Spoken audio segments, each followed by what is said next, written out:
পশ্চিমবঙ্গের আমার সকল প্রিয় ভাই এবং বোনেরা, আপনাদের সকলকে আমার নমস্কার জানাই। গণতন্ত্রের প্রত্যেকটি উৎসব অত্যন্ত পবিত্র হয়ে থাকে। আমারও বাংলার এই উৎসবে অংশ নেওয়ার সুযোগ হয়েছে। বিগত কিছুদিন ধরে আমাকে আপনাদের সকলের সামনে বেঙ্গলের উন্নয়নের বিষয়ে, বাংলার উজ্জ্বল ভবিষ্যৎ নিয়ে, বাংলার যুব প্রজন্মের উজ্জ্বল ভবিষ্যৎ নিয়ে বিজেপির যে রোডম্যাপটি রয়েছে সেই রোডম্যাপকে রেখাঙ্কিত করার, আপনাদের সকলের সামনে উপস্থাপন করার সুযোগ পেয়েছি। আজ সন্ধ্যা 5টার সময় নির্বাচনী প্রচার শেষ হতে চলেছে। এই নির্বাচনের আমার শেষ র্যালিটিও এইমাত্র শেষ হয়ে গেছে। আমি এখন এই পত্রটির মাধ্যমে বাংলার আমার প্রত্যেক পরিবারের সদস্যকে কৃতজ্ঞতা তো প্রকাশ করতে চাইছি, কিন্তু আমার নিজের মনের ভাবও ব্যক্ত করছি।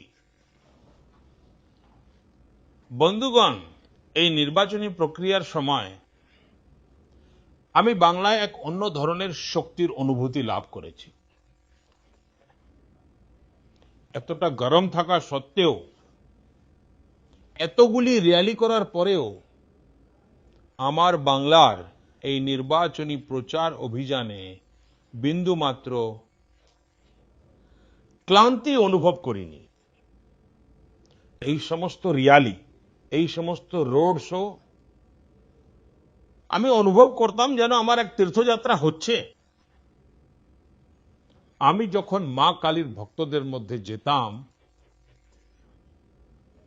তখন সম্ভবত মা কালী নিজেও আমাকে ক্রমাগত নতুন শক্তিতে পরিপূর্ণ করে দিচ্ছিলেন। যখন জানুয়ারি 2024-এ অযোধ্যায় রামলালার প্রাণ প্রতিষ্ঠার আয়োজন করা হয়েছিল, তার আগে আমি অত্যন্ত শ্রদ্ধার সঙ্গে 11 দিন ধরে একটি অনুষ্ঠান করেছিলাম, ব্রত পালন করেছিলাম। আমার এমনটা অনুভব হয় যে সেই সময় প্রভু শ্রী রামচন্দ্র আমাকে অসীম শক্তিতে ভরিয়ে দিয়েছিলেন। এই নির্বাচনেও আমার সেই একই অনুভূতি হয়েছে, যেমনটা কোনো দেবী দেবতার মন্দিরে দর্শনের সময় হয়ে থাকে। ঈশ্বররূপী জনগণ জনার্দনের দর্শন পেয়ে আমার মধ্যে এক নতুন শক্তির সঞ্চার হয়েছে। বন্ধুগণ, বাংলার সমস্ত র্যালিতে এবং রোড শোতে আমি এত বেশি আন্তরিকতায় ভরা বার্তা আর ছবি পেয়েছি যে আমি সেগুলোকে কোনো দিনও ভুলতে পারবো না।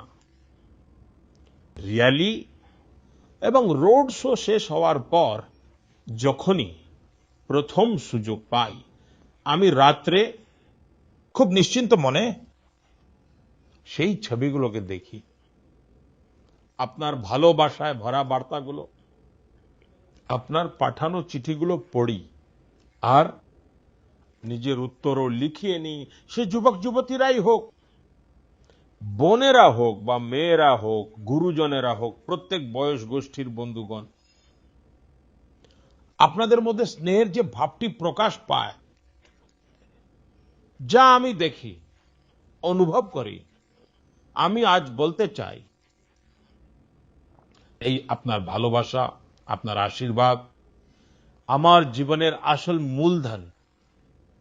বন্ধুগণ, এই নির্বাচনের সময় আমি এটাও দেখেছি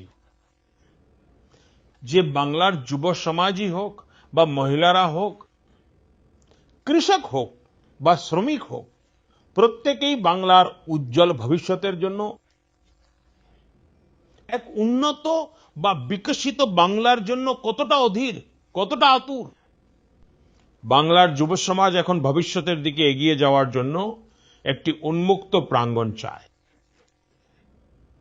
আমাদের বেঙ্গলের কন্যারা তারা মুক্ত আকাশ চায় এবং তারা সুরক্ষা চায়। বাংলার প্রত্যেকটি নাগরিক, প্রত্যেকটি পরিবার একটি মাত্র সংকল্পের সাথে এগিয়ে চলেছে। আর সেই সংকল্পটি হলো এখন পরিবর্তন করেই ছাড়তে হবে। এই পরিবর্তন এখন বাংলার জনসাধারণের সংকল্প হয়ে উঠেছে। সাধারণ মানুষ এটাই বলছে।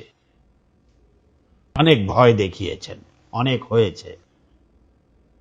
এখন আর ভয় নয়, এখন ভরসা চাই। এখন ভারতীয় জনতা পার্টিকে চাই বন্ধুগণ। বেঙ্গলের সেবা করা, বাংলাকে সুরক্ষিত রাখা, এটা আমার পরম দায়িত্ব। বাংলার সামনে উপস্থিত হওয়া, প্রত্যেকটি কঠিন পরিস্থিতিকে সুযোগে পরিণত করা, এটা আমার ভাগ্যের মধ্যেও আছে এবং এটা আমার দায়িত্বও বটে। আমি আমার এই গুরু দায়িত্ব থেকে কখনোই পিছু হটব না। আমি আপনাদের ভরসা দিচ্ছি যে এই বাংলায় বিজেপির মুখ্যমন্ত্রীর শপথ গ্রহণ করার যে উৎসব, তা আমরা সবাই মিলে পালন করব। এটা আমার ব্যক্তিগত বিশ্বাস নয়, আমি আপনাদের সকলের ভেতরে এই বিশ্বাসকে অনুভব করেছি। আমার প্রিয় ভাই ও বোনেরা, প্রথম দফার যে ভোটদান হয়েছে তা ইতিহাস রচনা করেছে। এখন আপনাদের দায়িত্ব হলো যে আগামী 29শে এপ্রিল আপনারা বেশি থেকে বেশি সংখ্যায় ভোটদান করুন। গণতন্ত্রের এই পবিত্র মন্দিরে বিজয়ের পতাকা ওড়ানোর আপনাদের কাছে এক অসাধারণ সুযোগ এসে উপস্থিত হয়েছে। আমরা সকলে মিলে বাংলাকে উন্নত করে গড়ে তুলব। আর এটাই হলো মোদির গ্যারান্টি। ব্যাস, আজকের জন্য এটুকুই। আপনাদের একান্ত আপন সেবক নরেন্দ্র মোদী। বিভিন্ন বিষয়ে ভিডিও পেতে চ্যানেল হিন্দুস্তানের ইউটিউব চ্যানেল সাবস্ক্রাইব করুন www.youtube.com/channelhindustan